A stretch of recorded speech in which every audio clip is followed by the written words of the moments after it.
僕のモナ2が帰ってまいりました。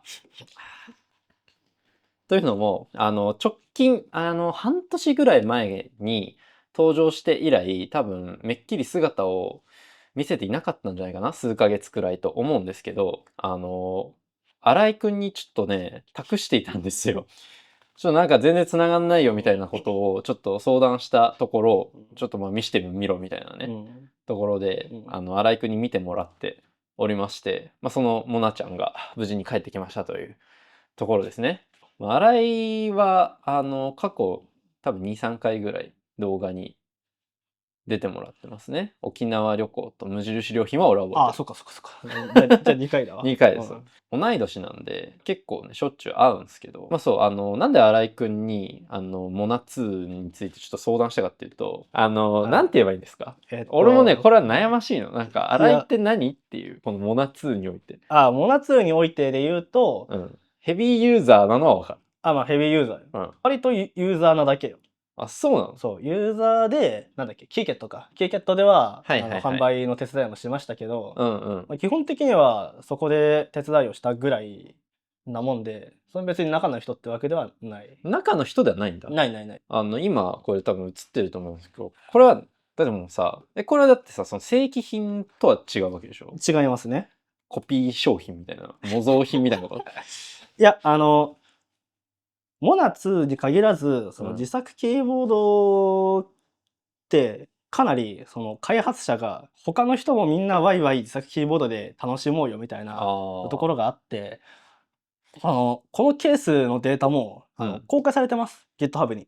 なるほどね。なんで、自分でダウンロードして、でそのダウンロードしたデータ STL ファイルを自分で 3D プリントの委託できる会社にその製造委託すれば、レジン透明のレジンのケースができるんで、で届くからそれを自分で色つけてっていうのをしてるだけ。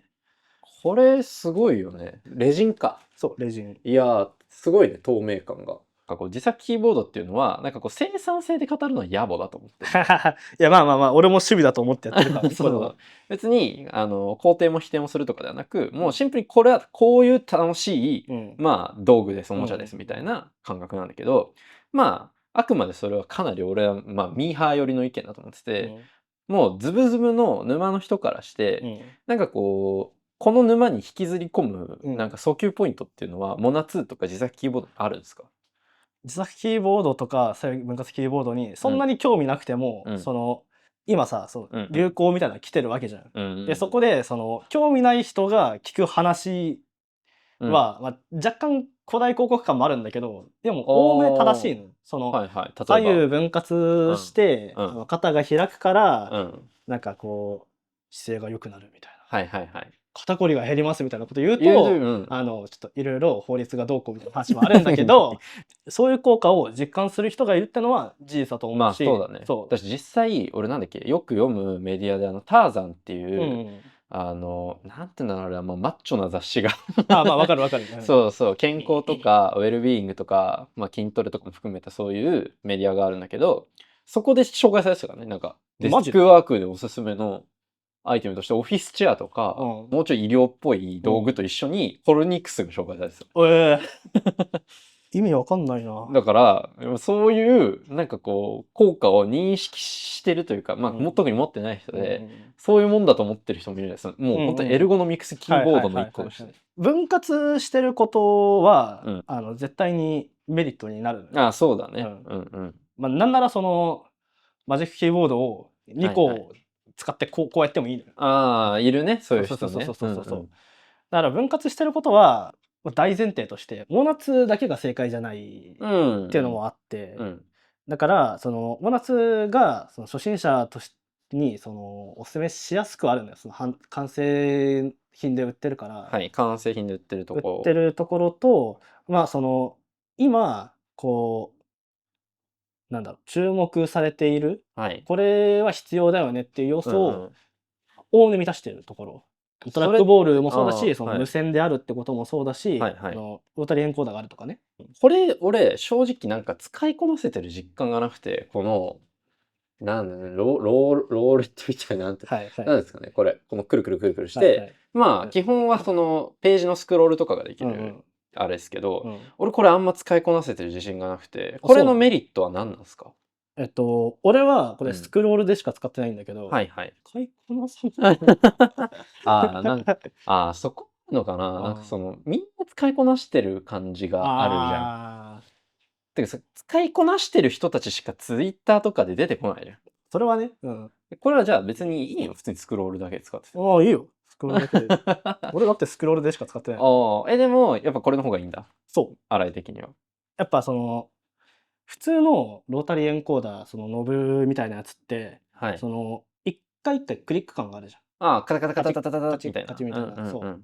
人差し指、これがホームポジションだとして、こっから、ここの移動で、人差し指を前後に動かすだけでスクロールができることまあでもそれはある。なんかポジションから、こう、キー打つ感じから変えずに、この、なんていうの、この、そう。なんかこの腹という、腹でもないんだけど、ここを使ってそうやるね。そう。どんだけ優れていた外付けキーボードを使ってたとしても、そうノートパソコンのこのちょっと下にトラックパッドがあって、そうだね。これがあるから、そのノートパソコンってこう一つの製品として完成度が高いじゃん。はい。それに外付けのキーボードを使うんであれば、それと同等ぐらいのそのスクロールのしやすさがないといけないと思ってて。なるほどね。でもそうだね。ホームポジションから手を動かさないで済むっていうのは、ピッチがね、普通は 19.05 ミリだけど、これは17ミリ。キーのこの幅だよね。そうね、キーの、中央からその隣のキーの中央までの。合計で2ミリ、通常のキーボードよりもモナツの方が、まあちっちゃい分、真ん中にこうギュッと言ってる、そう。俺最初にさ、キーボードこうモナツ買った時もさ、新井と一緒に買ったじゃん。で、ホームポジションから、ホームポジションだからもうこの位置から手を動かさずにキーを打つ練習をさせられたと思う記憶があるの。新井に。もう、そう。これはそういうものだから、ここから動かさずにそのなんか、じゃなくて、もう動かさずに打てるようになれみたいなミッションを最初に課された記憶があって、もう思想としてそういうもんなんだよね。だからそういうもん。本当にそういうもん。それは一個、まあ、モナ2の魅力というか、そうね。ちゃんと慣れれば動かさずに済むと。そもそもキーボードをそもそも外付けで買うに至ったかってところがあって、俺その MacBook のキーボードにも全然慣れてたんだけど、iPad mini を買ったところが結構でかくて。なるほどね。iPad mini って Apple 純正のキーボードが出てないじゃないですか。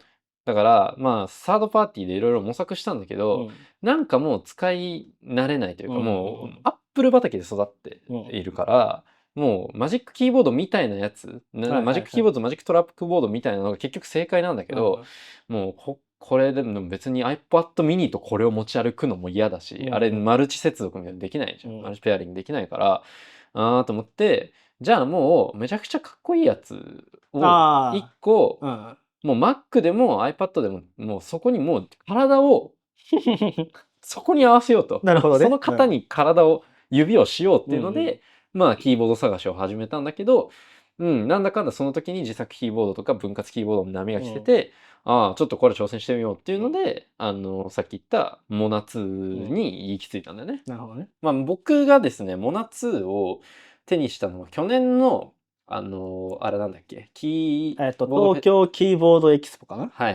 秋ぐらいのやつですね。で、ちゃんと並んでちゃんと3時間ぐらいかけて買ったやつですね。その時点で結構いろんな人がさ、いろんなものを作ってる中で、まあ、もう機能全振りとか、逆に見た目全振りみたいなのがいろいろとある中で、なんか俺はこの、なんだろう、バランスというか、なんかこう、見た目もこうしっかりクリーンにまとめつつも、でも、この自作感、いい意味でのクラフト感というか、もありつつ、で、おそらく、まあ、エルゴノミクスとまではいかなくても、まあ、そう、使い勝手についてめちゃくちゃ研究された結果の代物なんだろうなっていうのはもう、なんとなく感じて、それで、まあ、モナ2に興味が湧いて、まあ、その初期ハードルを下げることに徹しようと思って、まあ、結果まあ、キーボードエクスポで、もう、ちゃんと完成品を買おうっていうところから入ったのね。そのモナツは特にだけど完成品で売ってるからね。他の自作キーボードって完成品じゃないことも結構多くて、はいはいはいはい。なるほどね。その初心者が入門する上では、やっぱハンダ付けとかちょっと分かんないしみたいな。怖いよ。そういう人はまあ結構いるよね。こう一個障壁かもしれないけど文化にはなってるんだろうね。なんか新井がこうどっぷりハマった、なんか明確な理由みたいなのはあるの？俺が一番最初に自作キーボードを始めたのはキーボードなのよ。はいはいはい。キーボード39。39キーしかなくって、右手に、まあだからこれ、形は一緒。もうほとんど。このモナ2と一緒のやつで、左右と PC とかとの接続が有線だよっていう、5年前とかですかね。に出たんですよ。めっちゃ売れて、そっから自作キーボードの、その分割のトラックボール付きの自作キーボードの波がなるほどね。来るのよ。そこが俺のその自作キーボードに入る原点というか、最初の入り口だったんだ。入り口で使ってたんだけど、若干挫折したところもあって。どこで？有線化っていうのと、フックボールのその操作性が、さすがにその市販品のそれこそ MX エルゴみたいなやつとはそうはいかない。なるほど。だし、34ミリのボールがここにあると邪魔なんだよね。これだってさ、何ミリ？これ25ミリ。MX エルゴとかのが36だっけ？あれは34。34か。同じボールを利用できるようにしたんだけど、なるほどね。まあでもちょっとでかいよねっていうところはあって、そのリストレスト必須じゃんみたいなところもなんか、なんかなみたいな、しっくりこなかったところがあって、なんか無線で作ったやつが出たらしいという情報をキャッチしまして、それは欲しい。はいはい。で、それ買ったのが、また別のキーボード。そう、それがロバってやつ。はいはいはいはい。開発者の熊木さんが、全部オープンソースで公開してて。だから、その、ロバベースで無線の自作キーボードを作りましたっていうのが、そっからどんどん派生で出てきて、でも、問題解決してないんだよ。何かっていうと、トラックボールが34ミリ。っていうのと、その時はスイッチが、いわゆるメカニカルキーボードさ、背が高いやつあるじゃん。あれしか使えなかったの、スイッチに。そういうのもあるんだ。そういうなんか制限もあるんだね。そうそうそう。ロープロがいいなとか。でもなんか、そしたらなんか34ミリの球でかくねみたいな。ロバ、いや、いいんだけど、なんかなーって思ってたところに、まあ出てきたんだ。新井の、なんかいつだかのツイッターで見たんだけど、自作キーボードは、ファームウェアっていうかなんかキーマップかなを自分でいじれてなんぼなんだみたいな、そのツイートを見て、まあ要は結局そのなんかこうハードウェアだけ持ってもなんかそれはゴールではなくスタートだっていうのをすごい認識したんだよね。まあそうかもね。そっから始まりますよ、あなたっていう。そう。普通のキーボードって、違うじゃん。まあ、普通に考えて書いてあるキーを覚えるところから始まるんだけど、自分の課題に合わせて、まず課題を見つけ出して、ここなんかもうちょい使いやすくして、そうだね。見つけ出した上でカスタマイズをしていく。ショートカットを割り当てたり、キーの配置を別の場所に移したりっていうので、こう、もう自分でもがくのをこう前提として、自作キーボードっていうものに触れていかなきゃいけないんだなっていうのを、なんかそこですごい、なんか、言語化されたなというか、なるほどね。なんか認識したんだよね、ちゃんと。それが良さだからね。そこが面倒と思う人は、もっと幸せになれるキーボードあると思う。実作キーボードが全てじゃないから。そうだね。好きだから使ってるだけだから、俺たちもね。で、まあ今日これ動画を撮ったのも、あれがあるからなんですよね。はい。キーがあるからなんですね。天下一キーボード YY 会でしたっけ？はい。あれは何ですか？ちょっと説明を。あれは、その、俺みたいな自作キーボードは好きでやってるんだってやつが、どうだ俺のキーボードっつって、自作キーボードに限らないけどね、いろんなカスタムキーボードとかいろいろありますけど、その自分が持ってるキーボードを持ち寄って、僕のこのキーボードここがいいっすね。言い合う。なんかこうよく購入するなんかそのオフラインイベントみたいなのあるけど、それとはまあちょっと一線を画す。ちょっとその交流がメインかな。コミュニティ感。そうそうそうそうもう自分が育てたたまごっちをこう持ってきて、見せて、なんか、いいですね。うちの子も、みたいな。なるほどね。俺は何を持っていけばいいんだ僕らは参加するんですよね、これに。そうだね。参加するんですけど。まあ今の俺の説明だと、なんかもう、やばいやつしか来ない。いや、そうよ。俺はビビってるよ。なんか、一応エントリー、初参加枠みたいなのがあったら、なんか一応初心者歓迎してんのかなと思って。その回の中でもディープなところに行けばそういう成分は摂取できるんだけど一般参加が300人で、初参加と学生枠が70人ぐらいだったはずなんだけど、講義みたいだね。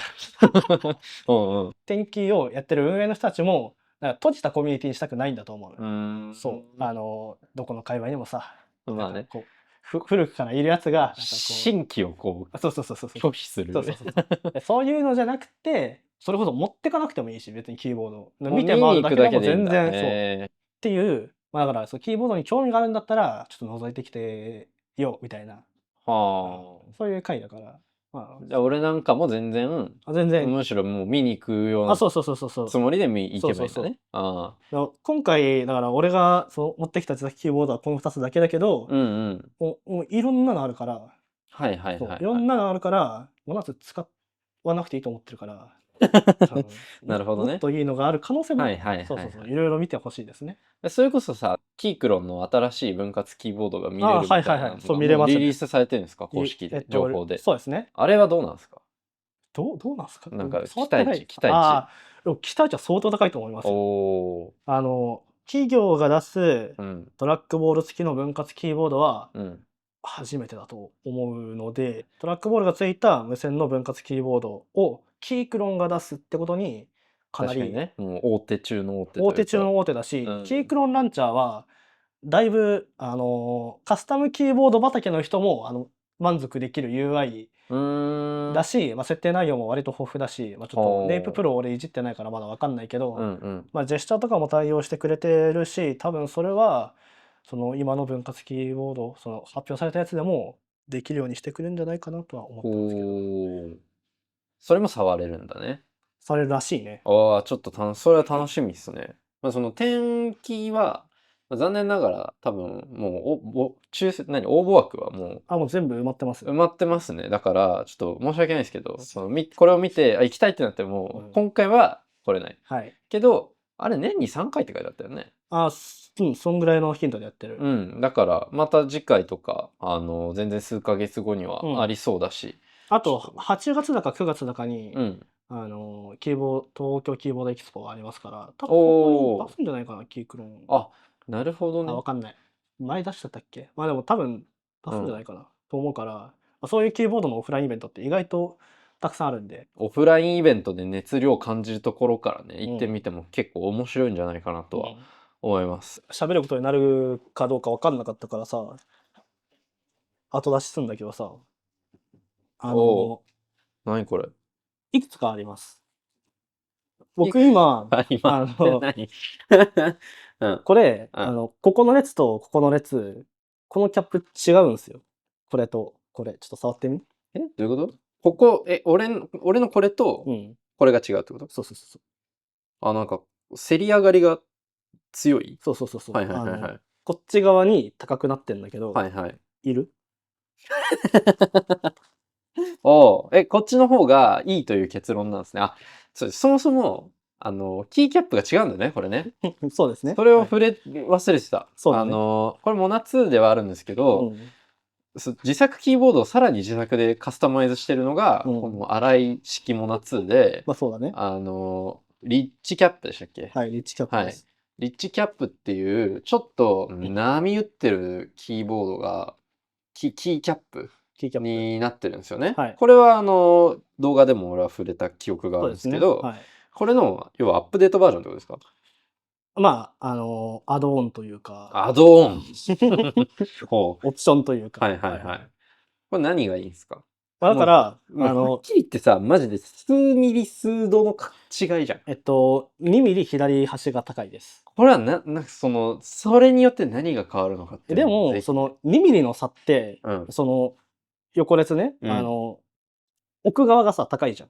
これも2ミリの差なの。はあ、手前と比べてでかいね、じゃあそう考えるとね。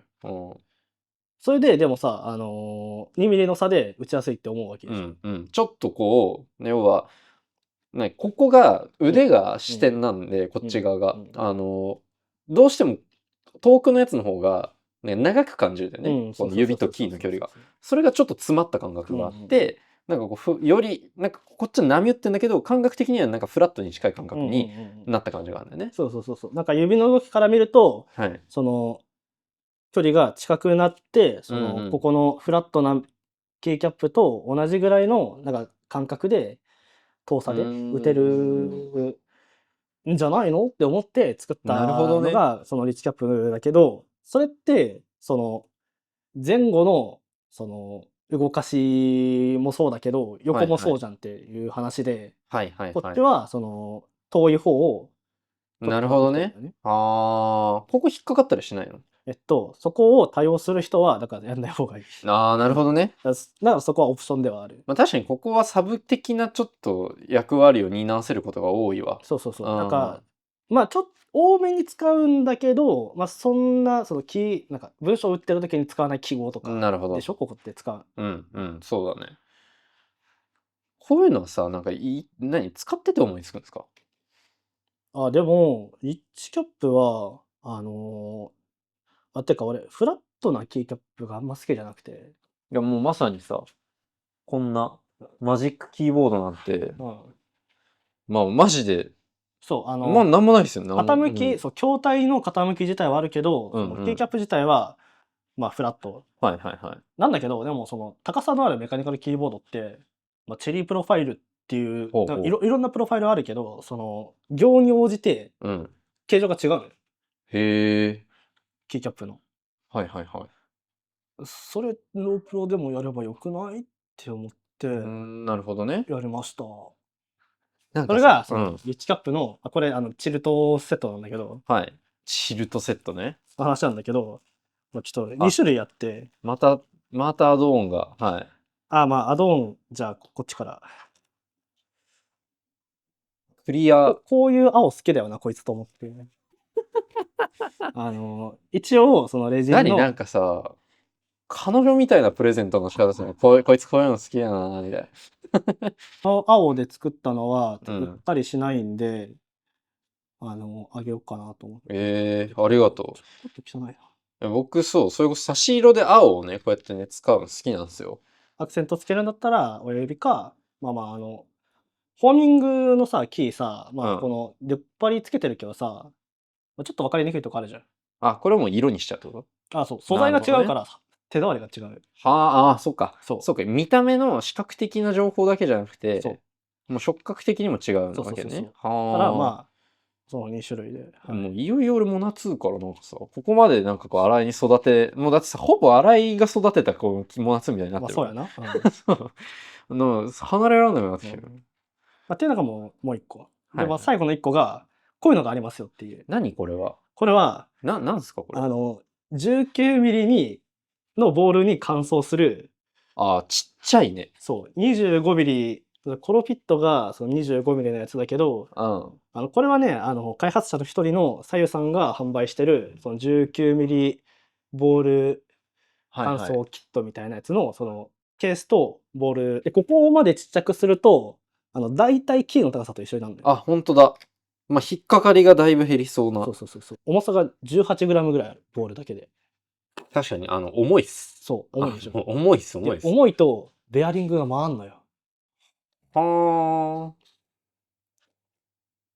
なるほどね。そう。その、ボールを動かす時の、なんかちょっと重いな、みたいな感覚もあったりはなかったりするんだけど、でも、ベアリングの回りやすさは重い方があって。へえ。シンプルにスムーズにカーソルとかが動くみたいな話。まあ、これはもう、ある種、ファームウェアをさ、こう、いろいろ自分好みにカスタマイズしように、近い感覚でハードウェアすらもう乾燥してるわけでしょ、いろいろと。まあそうだね。いずれなんか作ろうというあれはないの？なんか、もはやさ、もう、だって、ほぼ全部なんか自分好みに変えてるわけじゃない。まあね。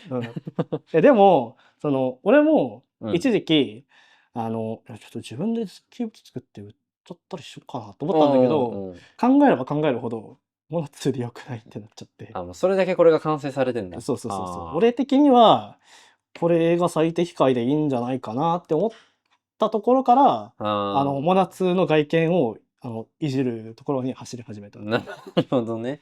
そこもいいよね。そのなんかさ、儲けようとかっていうよりは、最適な生活を模索した結果、作らなくていいっていう結論に至ったのは。そう。こだわりポイントちょっと言っていいですか？このレジンモデルのこと。レジンモデルの。だからレジンでできるのは、ケースと、キーキャップと、これ、コロピットクリアのやつが売ってて、それを、その透明な状態だから、それも染めて、だいたい染めれるんだけど、あとはキースイッチですよね。キースイッチ。これ、この色のキースイッチってないんですよ。このレジンのこれに近い色味のってこと？これもだから分解して、このトップハウジングのところがポリカーボネートだから、ポリカーボネートってプラゾメタロで染まるんですよ。これ染めたん？そう。すごいな。何してんの？すごいね。綺麗に染まるんだね、こんなに。そうそうそうそう。ずっしりあるのもいいっすね。ちょっとね、そう、重量変わってくるから。モナ2さ、持ち運びやすいよね。俺、それはすごい思った。軽さはね。軽い。ポインティングデバイスが、こう内蔵されてるキーボードが 300g 以下ってなると、かなりアドバンテージが。そうだよね。なんか別で持ち歩くことにそんなにこうさ、ストレスがないというかさ。いや、そう。しかも、その、ピッチがさ、17mm でさ、ポーチに入るんで。そうだね。そうそうそう。こうですよ。こうですよ。で、こうですよ。このキーボードを持ち運ぶためのポーチじゃなくて、なんか、もろもろ持ち運ぶポーチの中の一部として入るから。なるほどね。もう。この小ささと軽さはいいよね。もう、カスタマイズで十分だと。なんかそう、モナ2で、そう、自分でやったのが、そのジェスチャーの対応だけど、体験してみますか？いいですか？堀口さんがさ、ちょっと前にさ、してた。ジェスチャーの、俺はもっと前にやってますから。っていうのは、冗談。いや、使うよ。なんですけど、そもそもジェスチャーっていうのは何ですか？特定のキーを押しながら、ボールを前か左か右か後ろかに動かしたら、その特定のショートカットキーが起動するというものですね。シンプルにできることが増えるってことだよね。Yes。ワンショートカットで。一応じゃあ、キーボードだけでもちょっと手元は見えるようにしよう。例えばですよ。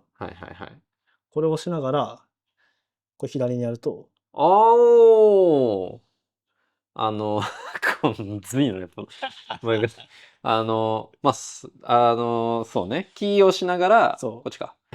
ちょっとずつこう、タブを切り替えられるんですね。そう。今ね、それね、下にやってるから、そうすると、タブが消されてる。ごめん。全然いいんだけど、ここ O と P を長押ししながら、左右に動かすと、ウィンドウが切り替えれるとか。よりこう、俺の中ではやっぱりさ、トラックパッドは結構使いやすいと思ってるから、その感覚にこう、近いね。俺、結構トラックパッド好きなのよ。なんでかっていうと、ジェスチャーができるからなの。で、ジェスチャーがトラックボードでできるんだったら、トラックパッドである必要はないと思ってて。そうだね。俺もさ、なんだかんださ、トラックパッドに頼る部分はあって、こういうことです。こう押したまま、こうやって、これでウィンドウが切り替わるわけですね。すごいな。慣れればマジで良さそうな。そう。で、便利な。これは僕がちょっと前、2月ぐらいかなに、自分でファームウェアいじって実装したんだけど、それを反映したというか、新しい公式のファームウェアが、モナ2の、が、もうすぐ出る。じゃあもうデフォルトの機能として使えるようになってくるわけですね。やっぱそういうアップデートをね、もうコミュニティ、なんだよ、カルチャーの一個ですもんね、多分ね。そうですね。細かなファームウェアアップデートも。いや、ちょっと楽しみですわ。というか、そういうのにちゃんと追いつけるように、このブランクを取り返します、まずは。そんな感じですかね。はい、改めて、かなり長丁場のトークにはなりましたが、本当だよ。新井のチャンネルは概要欄に貼っておきますが、多分皆さん登録していると思うので、はい、ぜひよろしくお願いします。で、あと天気の模様も、まあ、できればね、ちょっと動画に収めようとも思っているので、してください。はい、します。はい。しましょうよ。俺はしないよ。なごみ家チャンネルで出れば、まあ、俺はやったなって思うから。やった気になんないです。はい。そんな感じです。はい、ということで、このチャンネルはいつもはもうちょっと、ライフスタイル寄りの動画を出しておりますので、ぜひ朝チェックしてみてください。またこれを機に新井の、ファンの皆様、もしよろしければぜひご登録もよろしくお願いします。ということで、では。